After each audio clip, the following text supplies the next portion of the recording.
Warning: the following podcast, which contains strong language and mature content, is unsuitable for children or for the faint of heart. The subject matter discussed will be frightening and graphic in nature. Listener discretion is advised.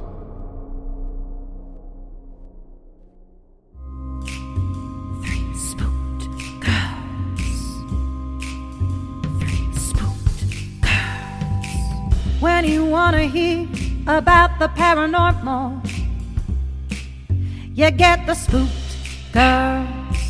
True crime that makes you hypothermal. With the three Spooked Girls. Stabby snippets will give you dreams. Tara and Jessica will make you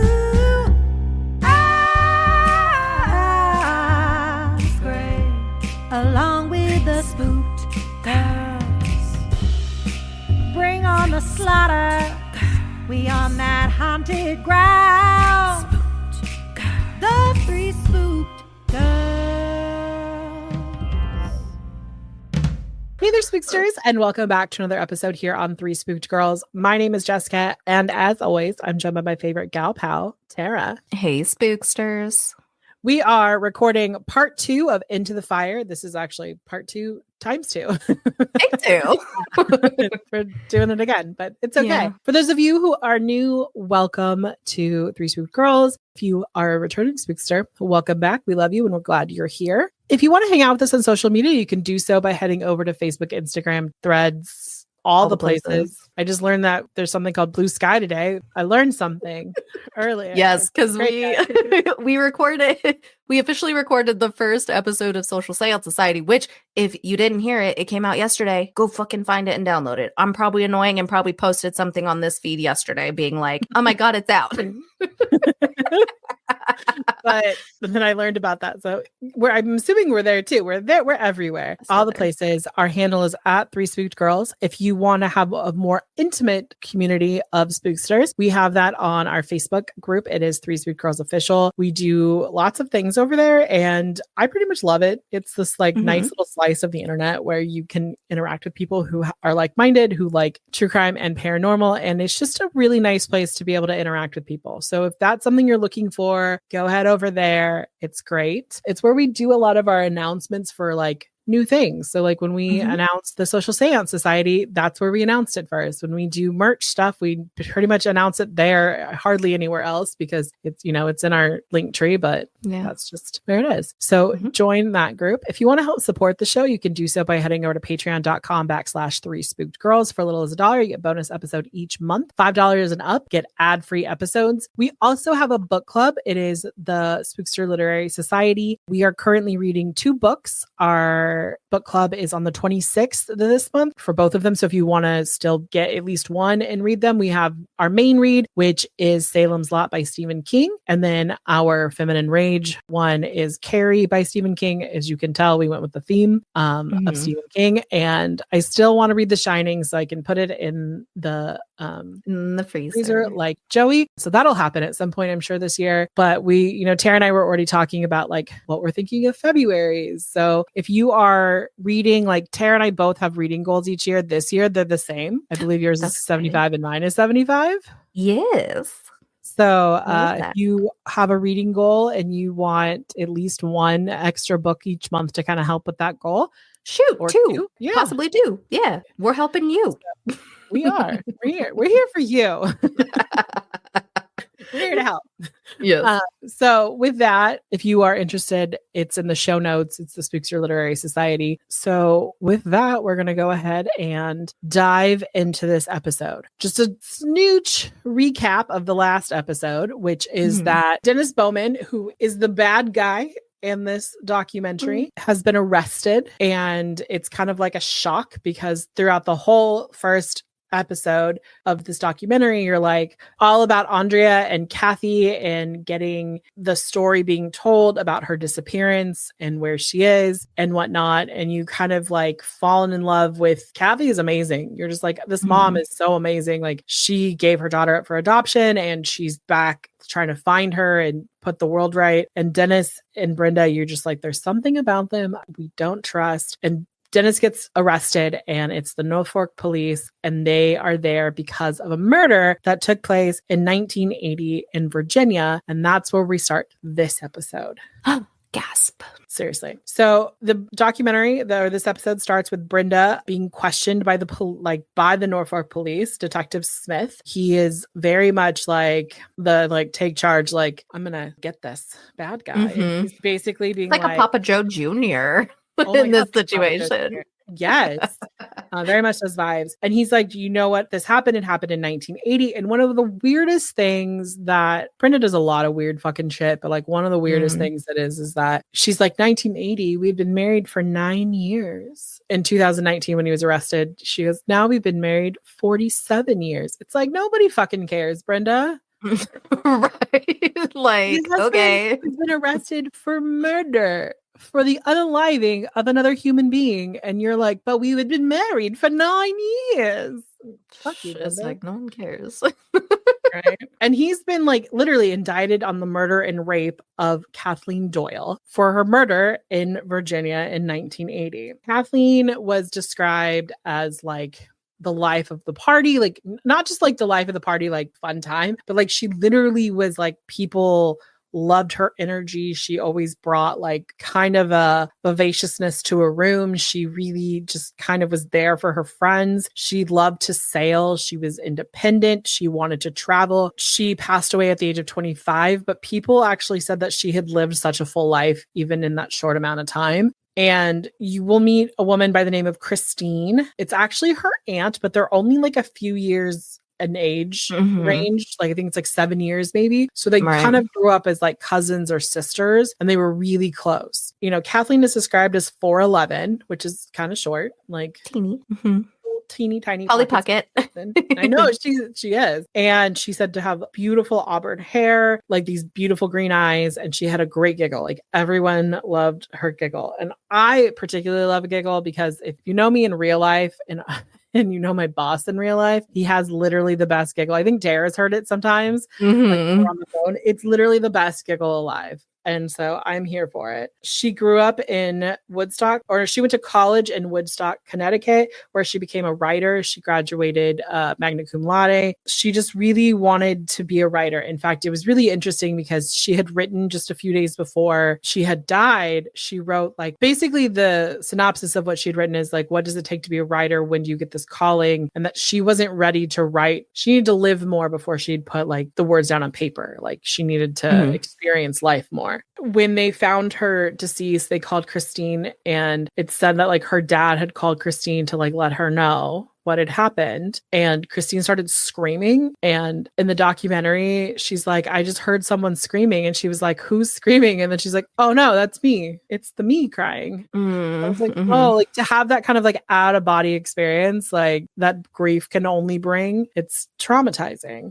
It was said that Kathleen was just loved by everyone. She had recently gotten married in December of 1979. So she had just been married. Her husband was a fighter pilot in the Navy. They had this cute little starter home, and then he was deployed. So she had like gotten a kitten and was like, I mean, if you're a military spouse, you kind of know this, like you kind of have to be independent. You kind of have to be able to like entertain yourself while your spouse is gone. So like she got a cat and she was just like living her little best life. And on September 9th, 1980, Vivian, I'm assuming like one of her best friends came over and they were having wine and just kind of hanging out. And she'd come over about 7:30. So she was only there for about 2 hours. Like she left at 9:30, I should say. She's like, I'll call you tomorrow. And they were planning to go do something else. And Vivian tried to call her in the morning and there was no response, which let's face it, this is 1980. So that's not like someone had a cell phone. Like there was no texting, no email. So when she didn't answer, she turns to her husband, Jim, and goes, I just have this feeling we should go over to Kathleen's. Like something's wrong. We should go. And they go over.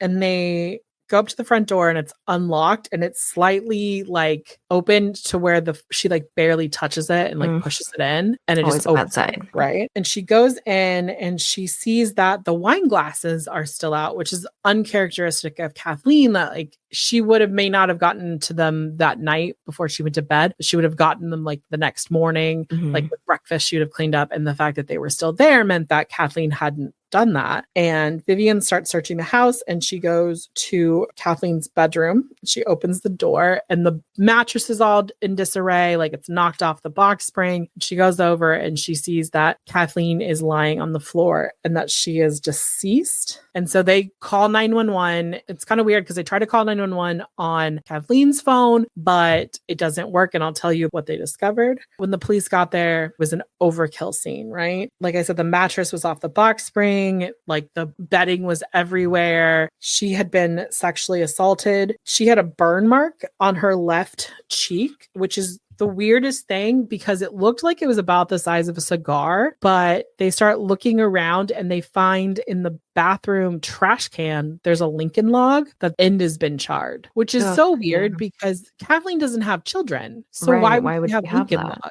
This came with this person. Oh, by the way, in watching this, I always thought Lincoln logs were spelled like you link them together, like link in that logs. makes sense. Uh-huh. But I found out that they were like Lincoln, like president. And I was like, you're like, oh, never mind.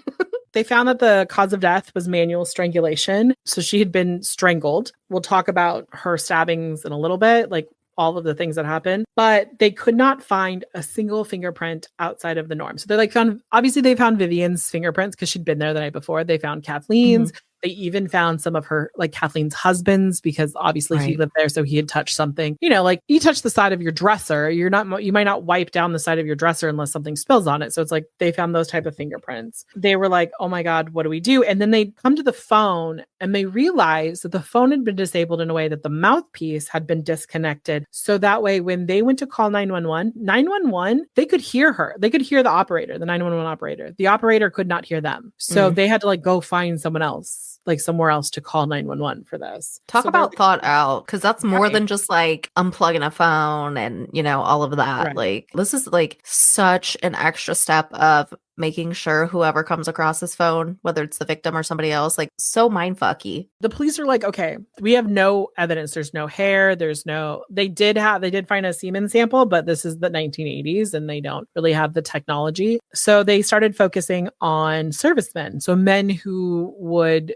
maybe have been attached to her husband's company and didn't deploy, which is logical because they would know that she's there by herself. That didn't really track down anything, like didn't really bring anything. They started looking at neighbors and it was like a nice neighborhood. They were like, nothing has sparked anything. So they were literally at a dead end. They're like, there's nothing we can do. All we can do is take the evidence that we have and put it into storage and hope that one day technology catches up with us, what we need. Answers. So they do that. The police, now we flash back to Brenda. The police are telling Brenda that they have believed that he's been doing bad things for a really long time. And this bitch just doesn't seem to care. She's like, I don't know what you're talking about. Like, he's my husband and I love him and our life is amazing. I hate Brenda so much. So much. And I do realize, I want to say this, that Brenda, like, we do hate Brenda.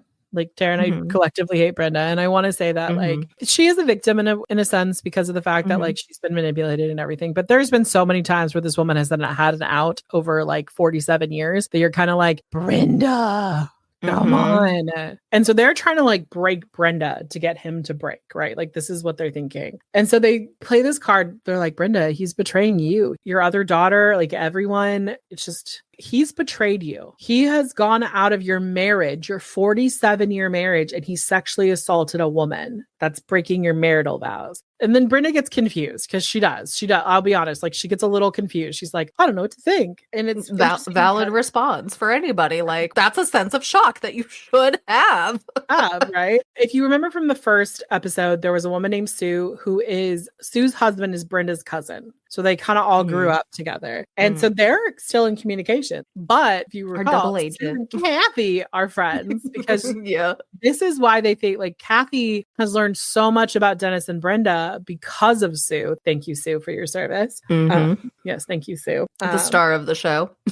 For real. Sue gets a call from Kathy and then she calls Brenda and Brenda's like, I don't believe that Dennis did this. Like, we're getting a lawyer. They have the wrong guy. And Sue was like, what the fuck are you talking about? They have DNA evidence. Yeah. We're going to get to the DNA evidence in a minute. So they really start like looking into it. So it kind of goes back to the story. At this point in the documentary, it cuts back over to Kathleen's story, and it's talking about her dad, Tim O'Brien, who is a captain in the Navy. And once Kathleen had passed away and he knew that this was a cold case, he stayed on it. Like he was like, I'm going to do everything I can to bring this to fruition. And I love that Kathy talks about how she and him would have been kindred spirits. Like they would have, like their souls would have understood each other, because that's literally what was happening, is that Kathy was fighting and Tim was fighting, and Tim fought until he passed in 2016, which unfortunately was 3 years before we got answers. Yeah. But Kathy's mom kind of took a backseat because her grief was too big for her. And this happens to people where their grief is so big that they don't know what else to do. And when Kathleen died, her mom took the kitten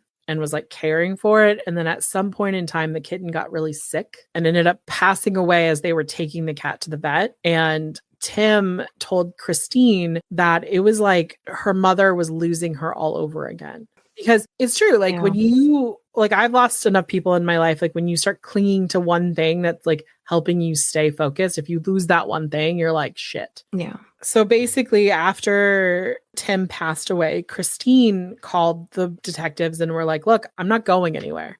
He may have passed, but I'm going to stick on this cold case. And that's where Detective John Smith comes in. And he began working on Kathleen's case in 2018. If you remember earlier, they had collected a comforter that had a semen sample on it. And he was like, well, we're at the point in technology. Like, if you really think about it, 2018 is when they caught the Golden State Killer and they did that for DNA. And so every cold case in America suddenly was like, we're putting our big cold cases into like DNA systems because it's what's working. And thank God for 23andMe. And I know that people get out there and they get really like Ancestry.com and 23andMe, and they're like, well, I don't want to do this because like, I don't want my DNA, the government. Let the government have your DNA. Let them solve cold cases. What you hiding? What you hiding? Right. You creepy uncle who murdered people, that needs to be found out. Stop protecting your creepy uncle who murdered people. Facts. Don't be a Brenda. People, if you're murdering people, one, stop immediately, but two, get caught. Sucks to suck. Like, right. You shouldn't have been a monster. I love this conversation when people are like, well, I don't want to do this because what happens to the consequences? It's like, you deserve the fucking consequences. Right. It's like, well, what the hell have you done in your life that you're worried about this consequence? I know a lot of people joke now, like the big joke is, well, I haven't committed a murder, but this means I can't commit a murder. And I'm like, okay. Okay, why do you want to? Like, good. You don't need to. I mean, I get that there's times where you're like, I'm going to run this person over because they're fucking like the worst. But also, that's the difference. Same thoughts pop in and you go, no, I don't run people over because murder is bad. So Detective Smith takes the comforter, he takes the semen sample and he runs it through the genetic testing and he gets 31 names. And which, number 31 is one Mr. Dennis Bowman. OMG, who would have thought? Oh no, who saw that coming? Not Dennis.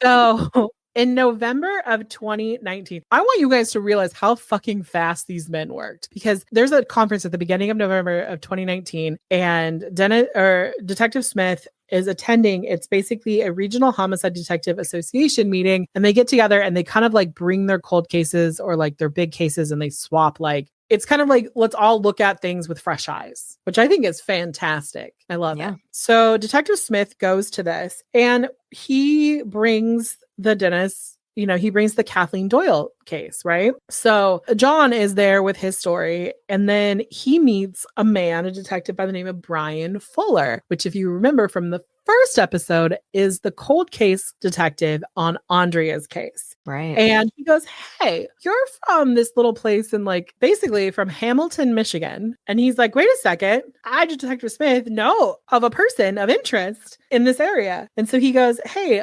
Brian, I have this case. And he shows him this. He goes, do you know who Dennis Bowman is? And he goes, yeah, I know Dennis. I know Dennis. I know his family. He's probably your guy. And it's like, dun dun dun, pieces falling together. I love this. Right. Like, these people are like 600 to 900 miles away from each other, and they're like, we're going to join together and take down this man. I love it so much. And then he starts telling him about the Andrea case. And John is like, oh, this dude's a bad dude. We need to catch him. So he starts, the two start working together, and Fuller sends all the case files over to Smith. Because, if you remember in the first episode, Dennis went to prison for like attempted murder. Right. And so, which is problematic. And we'll talk about that in a second. But like Smith is like, oh my God, what do I do? I have all this information. But he's also on trial for attempted murder in the middle of this. But thank God for transcripts, because this is what happens. They're like 600 miles away. The trial is literally the alibi,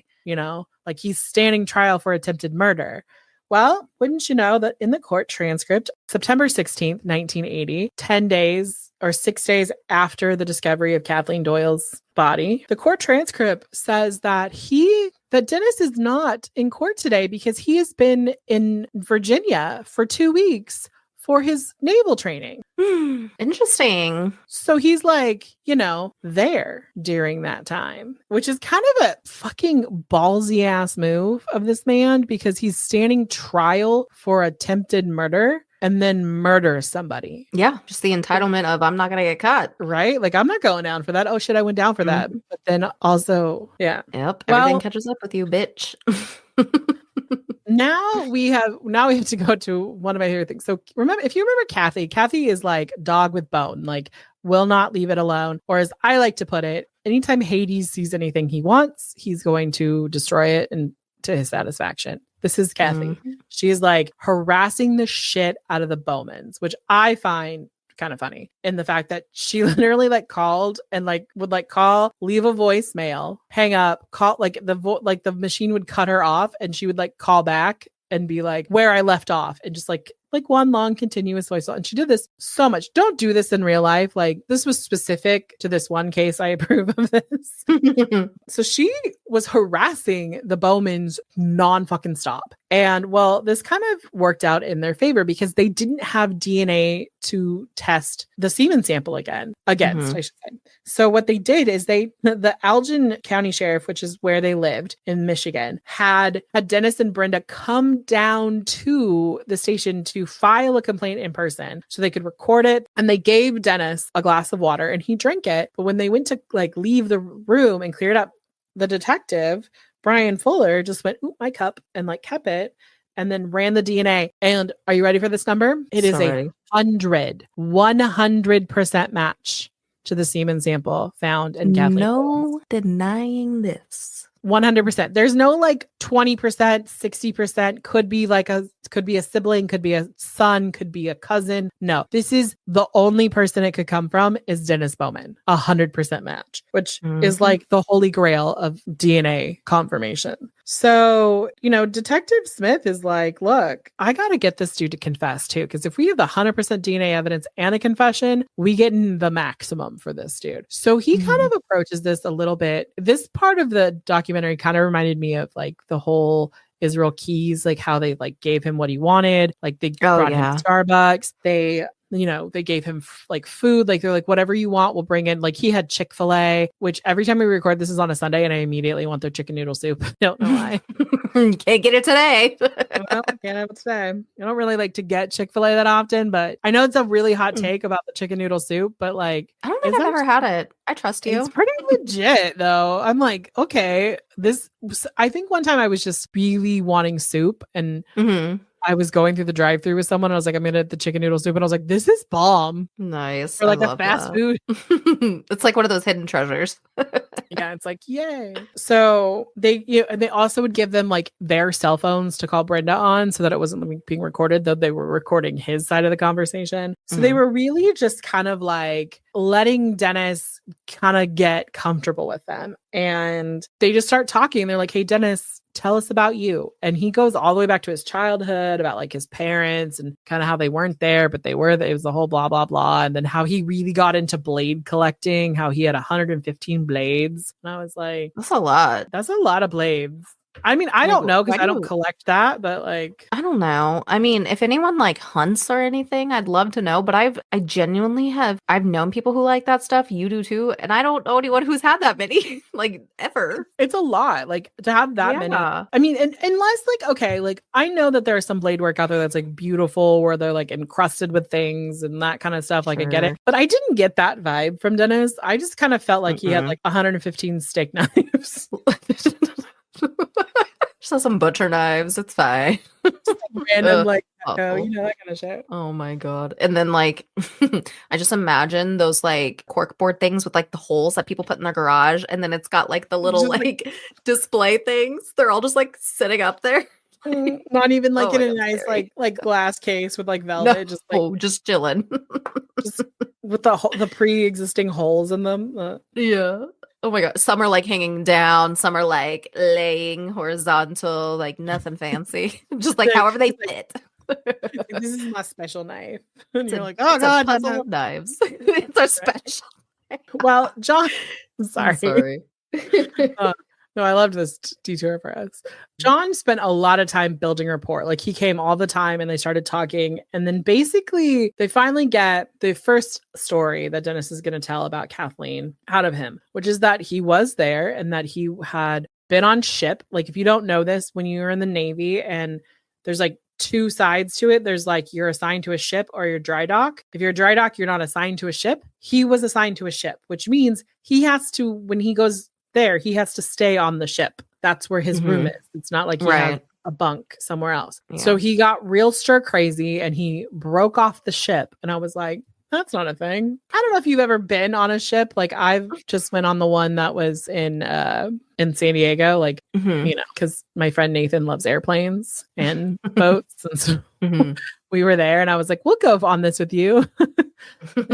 But we went, it's not like there's a ton of exits for you, you know? Right. So, and I'm pretty sure there's probably someone standing there. So they knew he left the ship. Like he had checked himself out for the night. And he said he was walking around and he found a bar and he got super drunk. So then he was like, he drank a double bourbon and soda or something like that and got super drunk. And I was like, lightweight. And then he's super drunk and he's walking around and he's going, I need to find a place to sleep. Now, my party goblin brain would be like, go back to the ship, sleep in a bush, find a park bench. Apparently, Dennis's is like, I should go rob a house. I need to sleep. Let's go rob a house. So he's walking and he sees like no lights on at Kathleen's house. And he goes, and this is where I call such bullshit on the level of drunkenness he is, because the amount of time that it would have taken me to figure this out and to be able to do it correctly and not cut myself, insane. So he said that he went around to the back and he found a window that had like a hook and latch that he basically stuck his knife in and turned the latch open. Right. Mm-hmm. And I'm like, that's scary. As someone who lives by herself, I'm like, oh my God. Great. They could break in with this. Fuck. Right. You go to Walmart and buy this shit. Right. I'm like, oh God, you just go to your kitchen and get a knife and then jiggle it into the, but now windows are much more secure and mine are very, very secure. And I also have those little like rails that you put. True. My brother always gets mad at me when he comes to visit because he can't open my window all the way. And I'm like, well, one, I have a cat. I have cats who will push the screen out and get out. That's one. But two, also like people don't need to break into my house. So I just needed to open like this much versus like a body's width. Yeah. Safety. So he breaks into this house and he's looking around for money. Mind you, does not take any money, but he finds Kathleen in the bedroom. And this is how he describes what happened, is that it was an accident, that he still had the knife in his hand from when he jimmied it open. And that when he walked in, Kathleen sat up in bed and saw him and screamed. And he ran over and was like, don't scream, lady. He put his hand over her mouth.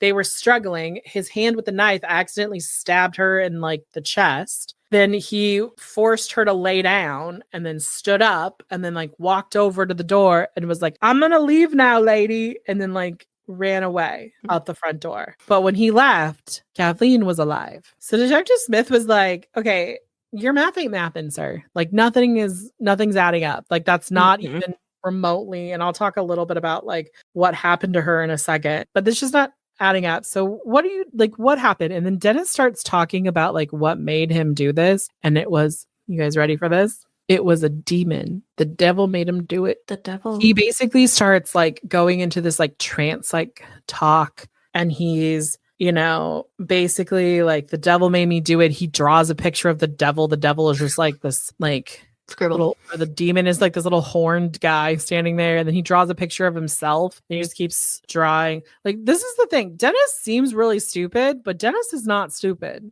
No, because you cannot convince me he knew he was fucked in this moment and was trying to plant seeds for an insanity plea. Exactly. This dude is like, he's manipulative, and he's, we might not think he's the smartest because he does stupid shit. I think he's just impulsive, and he, thank God, as far as we know, never really got good at this shit. Though Yeah. I think that maybe there's a lot of unsolved cases out there that have Dennis Bowman's name on it for sure. So Detective Smith is like, dude, this is not what happened at all. And he gets real aggressive in his questioning. He's like, Kathleen was stabbed multiple times in her chest and her abdomen. She had a electric cord wrapped around her neck, and also like had a ribbon or rope tied around her wrists. She was gagged. She was burned. Her head was bruised. Like, she was beaten the fuck up. Like, she was not just like, this wasn't just like an oopsie, I ran in and I scared this lady and I accidentally stabbed her with my penknife and ran out. Like, and then she bled to death because she didn't get up and take care of it. Like, that's not what happened here. It was a very violent, vicious attack. And it gave off a lot of like, BTK vibes for sure. Definitely. Mm-hmm. And it just was not like I stabbed you and I left. So Detective Smith goes, okay, I got to go get you ready to be transported back. I'll be back. And Dennis is like sitting there and he's like talking to himself, and he's kind of like, he starts, oh my God, the acting on this man is like, give the dude an Oscar because it's insane.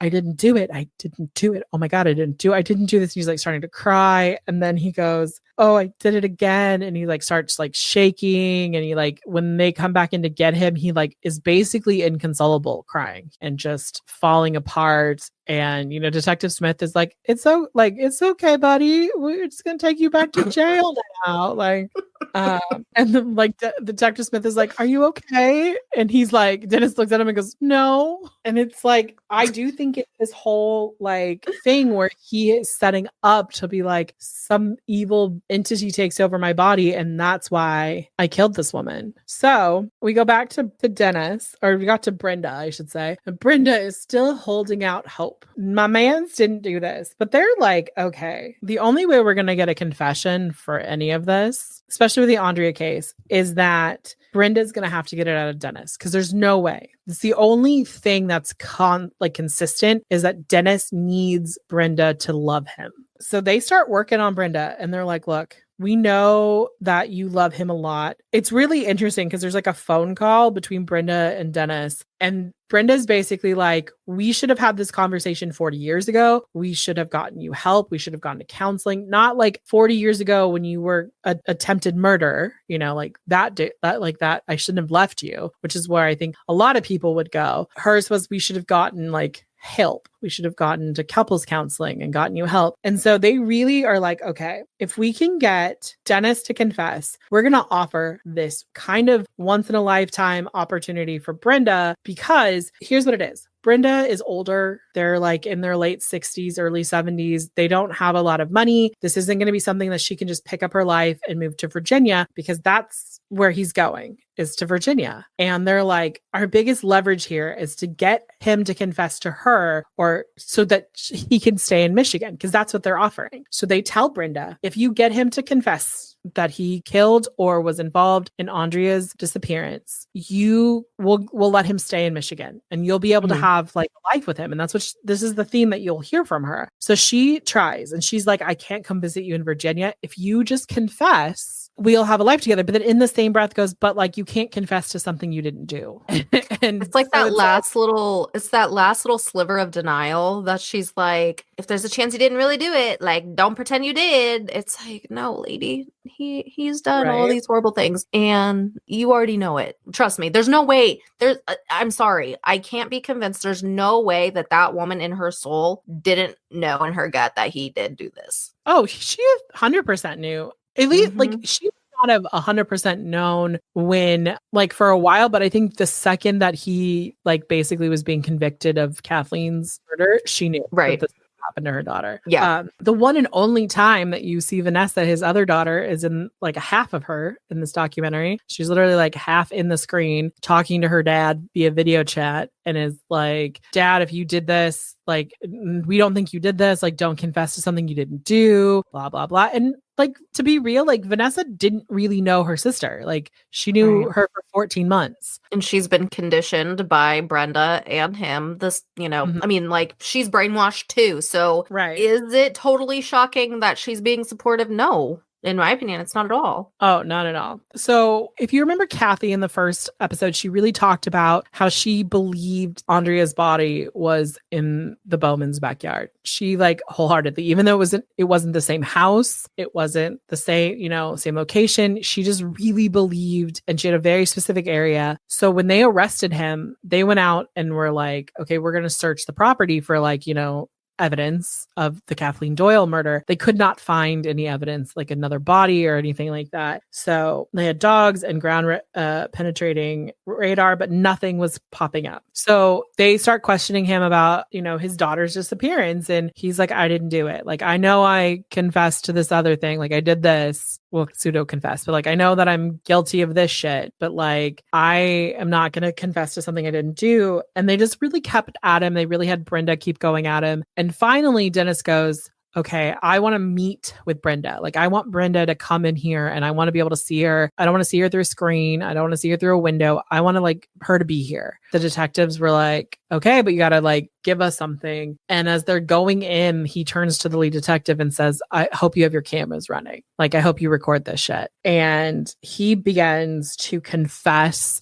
everything to Brenda. He basically tells Brenda that he just starts right off and he goes, Andrea's been dead from the beginning. Like she was never missing. She was just dead. And he says that because if you remember the story, and one of the things that he says that I think is interesting earlier on is he talks about lies, which is how like Israel Keys and like used to do shit, like would just tell like part of the truth, but then like change the end or change part of it. So Dennis says the best way to like, not get caught when you're lying is for it to be partly true. So he says that he had dropped Brenda off at work and he'd come home and he put Vanessa down on the couch like he had told the police when she went missing, and that he went upstairs, but Andrea was walking out of their bedroom and she had like a duffel bag and stuff. And he was like, where are you going? And she's like, I'm running away. And of course he's like, no, you're not. And they get into this big fight. And then she's like, well, I'm leaving. She's like, well, if you keep me here, I'm just going to tell them that you molested me again. And he, in this moment, hits her and he strikes her so hard, she falls backwards and then falls down the stairs, and that she's died. He gets down there. He says her neck is real bad. It's real messed up. Her eyes are doll-like. He says they're just staring off into the abyss. And he's like, she died. And he said, so what I did is I took her body and I put it in the shed or in our garage workshop area. And I burned the bag that she had put her clothes and stuff in. And then I called the police. In fact, he says that the bag was probably still burning when the original policeman came to take the missing person statement. When he said that, I was just like, how fucking horrifying and like how scary, because obviously when they initially come out there, they think she's just a runaway, and it's just like it gave me chills. It's so creepy. It's so awful. And then he says that like she was out there for a couple of days and he didn't know what to do with her, and then he got a cardboard barrel and he tried to put her in it, but her body wouldn't fit because of her legs. So then he tells Brenda in this meeting, like she's sitting like 4 feet away from him, that he chopped off her legs to put her in there, and he puts her in this barrel, and that he leaves it for I think like maybe another day, and then the neighbors had put out trash, and then he wheels the barrel out to the trash and just throws his daughter away. And this is the point in the time where I'm watching this for the first time where I text Tara, he just threw her away? Like out of context, middle of the night. Tara, but I knew exactly what she said, what she was referring to. Right? Well, this destroys Brenda. Like she's just like, oh my God, what the fuck? Like, I can't believe you've done this. She just has to go. And they're like, what the fuck? So then they tell Kathy what has happened. And Kathy is like, oh my God. But she doesn't believe it. Like, she doesn't believe all of it. She's like, this isn't true. He didn't do that. And so one of the things that Kathy points out is that it's really interesting that in all of Dennis's stories, Dennis is never the person responsible for the bad thing that happened. There was an accident. Like, I hit her. You hit her. You hit your child and she fell down the stairs. So let's say that part of the story is true. Let's say that you didn't just murder her. You still caused it and you should have gone to jail. And I understand that, like, some of you are going to be like, well, he already had a big strike against him. Who the fuck cares? Consequences. Like, you killed your child. And he tells Brenda that the reason he didn't tell the truth was because, like, Vanessa was so little and he had to be there. And he's just like, I just got rid of her because it would have ruined our life if it got out. Accidents happen. Kids fall. He could have lied in another way. He could have said that he came home and found her at the bottom of the stairs. Exactly. What evidence were they going to find? Exactly. Like, she would have been home alone, all that stuff, Right. like, according to the story, you know? So it's just so gross. And it's just like, it's so, I guess it's just not predictable at this. I mean, it's predictable at this point for him to have this mentality of, oh, it's their fault. They're dead. They did it. Like, this is like, if she didn't fall, if she just fell to the ground, she'd still be here. And it's like, no, right.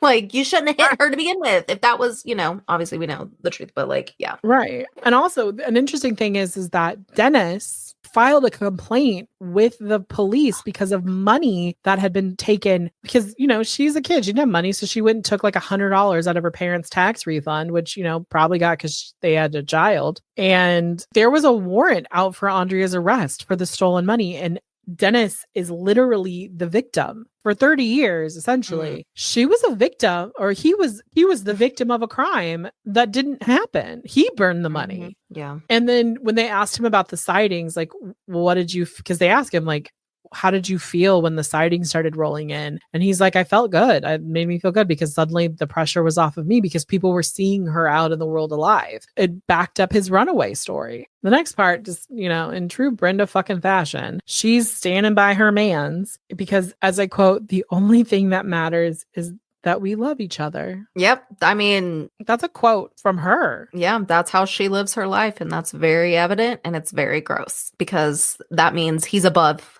every single other person ever in her life. And there's this moment where, like, Sue and Brenda are talking on the phone and Sue's really fucking upset because, like, the story of the fact that he mutilated her body and chopped it up. And Brenda just is like, she's acting like you did it when she was alive. Yeah, that would make it worse, but it's still terrible. Right. This isn't like saying, like, oh, well, you spanked your child or you stabbed your child. Like, both of them are terrible, but, like, one is less. No, this is still the same. Like, you still murdered your child and then mutilated her body, whether she was living or non-living. Granted, yes, it would be worse because of the fact that she'd have that fear, but come on. This master manipulator is just like, he's just out there living his life, or not really, because he's in prison. So Brenda and Denny, as she calls him, as Dennis, they start sharing letters and writing to each other. And he's kind of like writing these like love letters to her. And he confesses something to her that's different than what he's told police. Mind you, the police are, and like the guards and all this shit are reading the letters. So it's not like they're not seeing it. But he basically tells Brenda, okay, that story wasn't true. I didn't cut up her body. Basically what I did is, once everything had kind of cooled down, I went out, I bought a brand new tarp because obviously I'm going to bury our child. It's going to be a new tarp. Can't be, you know, a casket and people can grieve. I got a brand new tarp and I got a bed sheet and I like wrapped her in it and I put like cedar chips and cloves and cinnamon in it. And then I tied her hands and feet with a red ribbon, which is inherently a sign of sexual masochism. Like, that's a thing. Like, that is a common thing that like sexual sadists do with their victims, is they tie their hands. It's like the binding, it's the control, which is really weird that you would do to your child. And he says he did it with a red ribbon because red was her favorite color, which is like, I bet she'd rather have had that red ribbon to, like, you know, put in her hair to go to a school dance. Just say. Yeah. And that he had buried her with a heart, like a cross and all these things. And that he took her to a private cemetery and that he buried her. And that he said that he's driven past her like 100 times. Like, he's like, after 2 weeks, you could barely see the mound. After 2 months, you couldn't see where it was at all. And he's just like so that she's been laid to rest. Oh, and he ends this letter by saying, I have you forever carved on my heart, to Brenda. So gross. Ugh. So nasty. So the police start searching all the local areas for like private cemeteries. They're looking for her. They cannot find her. All the bodies in the cemetery are where they're supposed to be. I know that was a question at first. I was like, well, wait a second, there's bodies, but like there weren't like doubled bodies somewhere. There wasn't like one laying right next to another one. It was all like everything was the way it was supposed to be. They start telling Brenda, like, we need to know where she's buried because without a body, we can't prosecute this because this is just a story. For all we know, we have like 3 or 4 different stories of how he got rid of Andrea's body. We need to have proof of what happened. And so she's going after like Brenda's at it again. Like, come on, Dennis, tell the truth. Tell us where she's at. And one of the things I think that was really interesting is she goes, why would you tell me about the private burial, like a cemetery? And he goes, because you were really upset about it. And I figured if I told you this, you'd just let it go. But you didn't. And now we're here. Again, this is not Dennis's fault. It's Brenda's fault. And then she immediately was like, oh my God, don't be mad at me. And I was like, oh, like in that moment, that's your reaction, bitch. I was like, you are so brainwashed. Yeah. So brainwashed. So Brenna still works on him and she's like, look, if you tell them where she is, they will let you stay in Michigan and we can have a life. I'm never going to see you again if you go to Virginia. That's not going to be our life. It's just going to be on the phone. This way you can stay here. We can have some sort of life. And Dennis is just mad. And he's like, this is all because you just want her in a fucking tin can, essentially on your mantle, is basically what he told her. And she was like, but she's my daughter and I love her and I love you and I want my family and blah, blah, blah. But he's still trying to have control because that's all he's ever done. So eventually Dennis just gets fucking tired of like arguing with Brenda. And he's like, I don't really want to go to Virginia because like, that doesn't seem great for me. So he basically says, look, never got rid of her. She stayed in a barrel in our backyard until we moved. Because mind you, they moved like 6 months after she disappeared. So he's like, then I just took her and because I had buried her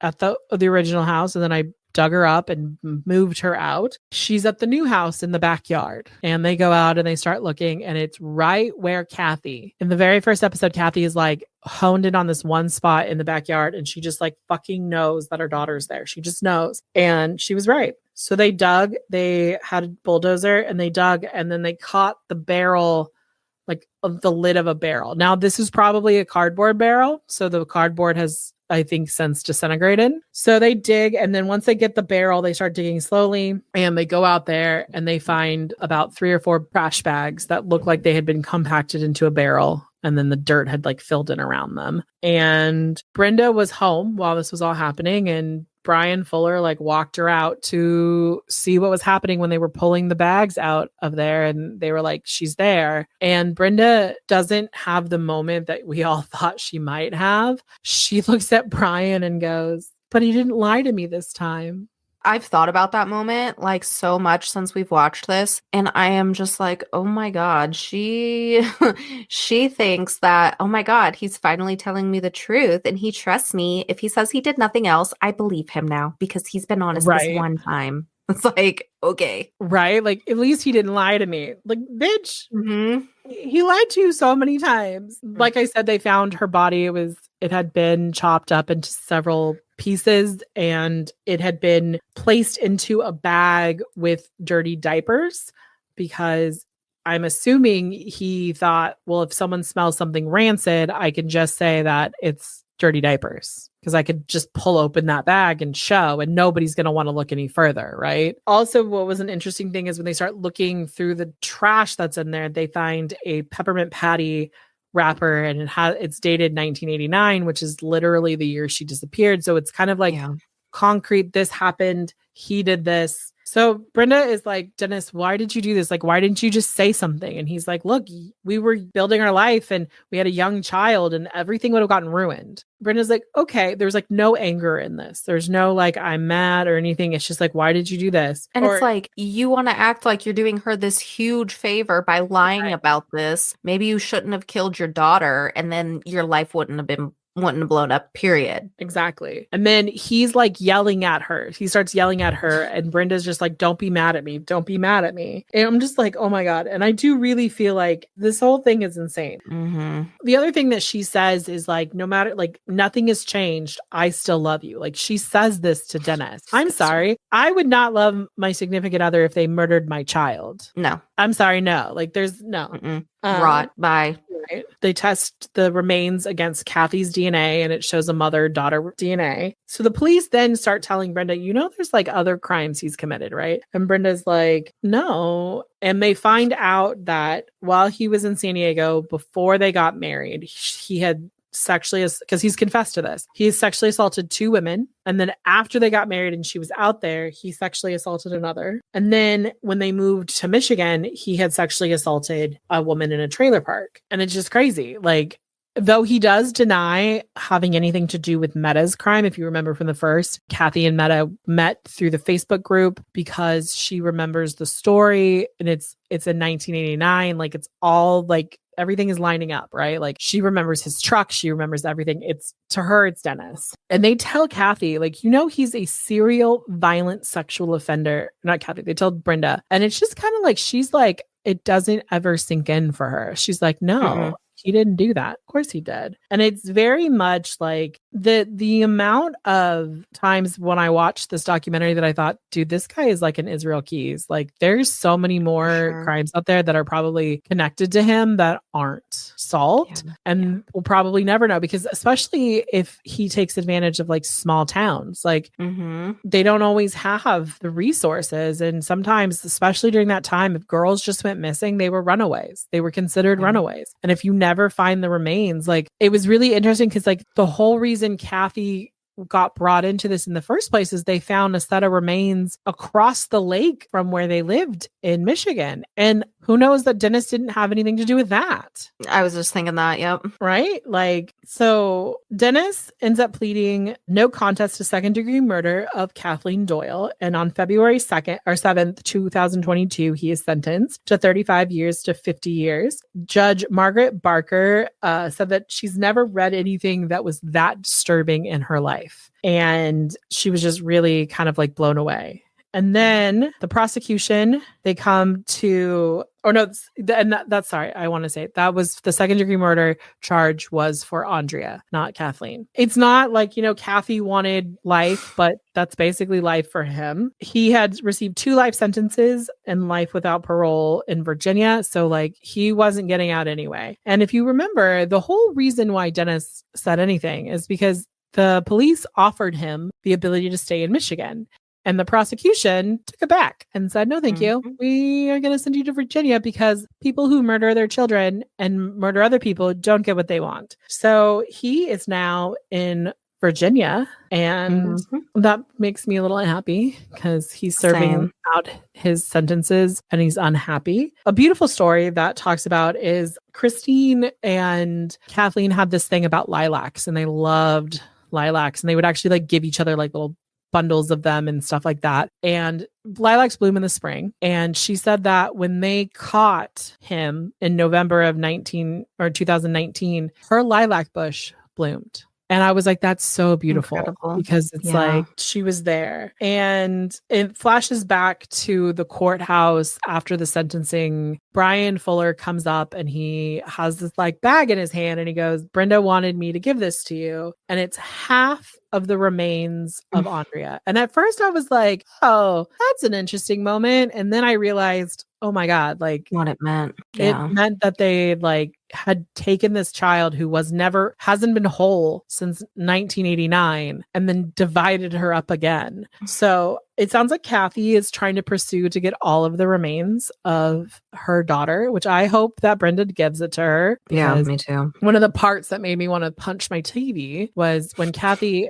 when Brenda and Dennis are talking about this and they're like, what court is going to give her the remains? Blah, blah, blah. Remember, she threw her away in the first place. No, Dennis, you did. She tried to give her kid. You literally murdered her, just abused her corpse. Like, what? But that just shows again his whole tendency with it's never his fucking fault and he's never in the wrong. It's always somebody else. And that's just so funny to me that they can still have this conviction that they are so much better than her. I'm like, you are literally a serial rapist and murder. Like you murdered people. You murdered 2 women minimum. That we know of, and attempted another one. Sir, you should not judge anyone. And you most definitely, like, Kathy did what she thought was the best decision for her child. She was like, I can't be a mom. I'm not going to be able to take care of this child. And you took something. I think of people who have adopted children and they love their children. Now, I know that this happens where people abuse their adopted children, and I think it's disgusting. I think it's disgusting when anyone abuses anyone, but it's like, what the fuck, man? Like, why go through all of that? It's so gross. And, you know, Kathy is still very angry because she knows that there's other things that Dennis has done and there's no justice for it. And I am feeling that woman is going to be a dark step on his, or like a dark shadow on his door forever. Like, she's going to make him pay, and good for her, because she's going to do right by Andrea in death and make sure that what this man has done, like, he's always going to be held accountable for. So for sure. It was a very interesting documentary. It took turns I didn't think it was going to take, especially when they were like, all of a sudden he was arrested for the Doyle murder. And I was like, what?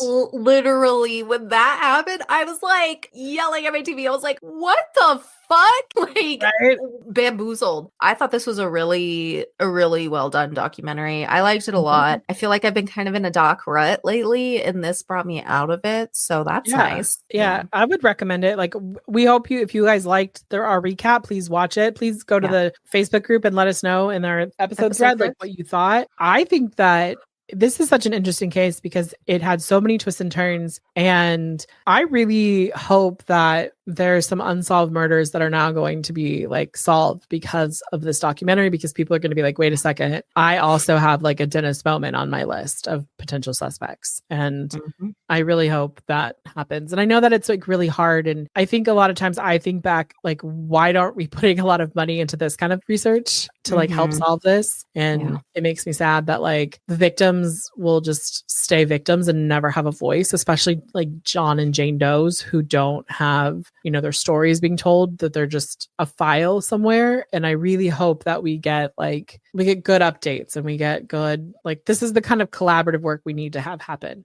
Like, they're 600 plus miles apart and they solved 2 murders. Yeah. One weekend, 2 murders. Yeah. And Detective John Smith became my new favorite. I was like, ooh, who he? And if he turns out to be a bad cop ever, I'm gonna be so disappointed, because we know that I've had my where I fangirl someone in a documentary and then they like turn out to be like the worst part, and you're like, why? Well, nothing's came out so far, so I think we're safe for now. Good. I feel like it would have. I feel like the Bowman family would have been like, he's a piece of shit, look what he did. But no. But A+ work, A+ detective work for Detective Fuller and Detective Smith. So yeah. But with that, we're gonna go ahead and wrap it up. We hope you enjoyed the documentary if you watch it, and we will see you next time. Toodles. Bye.